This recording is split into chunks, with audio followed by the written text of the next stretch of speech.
Assalamu alaikum everyone, welcome to today's SHIBA update for 13th of July.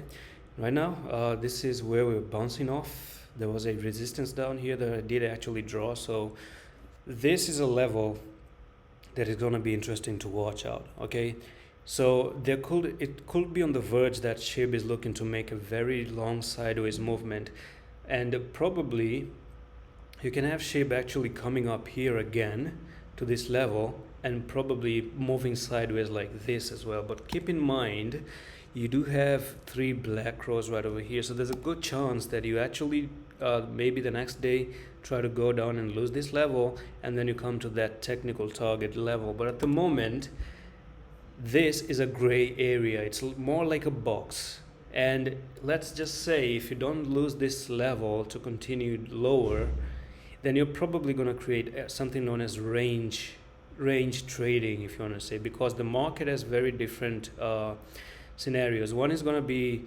the uptrend, one is going to be the downtrend, and one is known as the range of the sideways. Okay, so sideways is more like this, no clear decision. It's like you just make that consolidation box, right?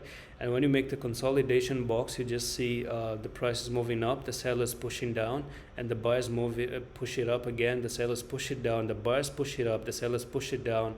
So it's a tug of war going between the buyers and the sellers until it doesn't break to the upside with a clear, if the clear winner for the buyers is that they break that particular resistance and push it higher, and for the sellers to win this one, break it down and move it lower. So what's the probability of moving upside and downside? So I think my personal opinion is that the downside is way more favorable. There's a lot of bearish patterns on the monthly for SHIB, and it seems like the sellers are going to be able to push it down. Number one. Number two is that you do have a very clear bearish pattern right there. Those three red candles are not bullish patterns, they're more like bearish continuation, that the prices are going to continue lower. That's what it interprets if you don't know about it.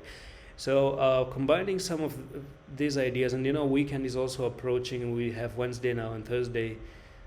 Maybe today could be safe, tomorrow could be safe, but entering Friday, Saturday, Sunday could actually be quite bad as well.